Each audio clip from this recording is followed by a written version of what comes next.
সুবহানাল্লাহ। আমার বন্ধুগণ, এই ইসলামকে বিজয় করার জন্য জিহাদের দরকার আছে না নাই? আছে না নাই? সে জিহাদ করতে কি রাজি আছেন? আমার ভাইরা, মুসলমানেরা কখনো প্রথমে আক্রমণ করে না। খায়বারের যুদ্ধে রাসূল পাক সাল্লাল্লাহু আলাইহি ওয়াসাল্লাম কয়েকদিন যাবত যুদ্ধ হচ্ছে, যুদ্ধে কোনো ফলাফল হয় না। রাসূল সাল্লাল্লাহু আলাইহি ওয়াসাল্লাম ইশারে নামাজ পড়ে তিনি বললেন, ও সাহাবীরা, আগামীকাল আমি এমন একজন ব্যক্তিকে জিহাদের ঝান্ডা তুলে দেবো, ইসলামের ঝান্ডা তুলে দেবো, তার হাতে বিজয় হবে। সুবহানাল্লাহ। খায়বার দখল হবে তার হাতে। হযরত ওমর ফারুক রাদিয়াল্লাহু আনহু সারা রাত তিনি বোমা মেরে সুবহানাল্লাহ। হযরত ওমর রাদিয়াল্লাহু আনহু বলছেন, এমন পেরেশানি রাত আমার আর জীবনে কখনো গেছে কিনা আমি জানি না।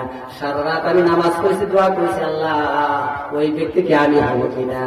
রাসূল বলছেন, এমন একটি ব্যক্তির মাধ্যমে খায়বার দখল হবে যাকে আল্লাহ এবং রাসূল বেশি ভালোবাসে। সুবহানাল্লাহ।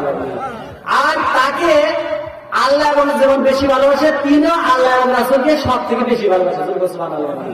হযরত ওমর বলছেন, এরকম পেরেশানি রাত আমার কখনো যায় না।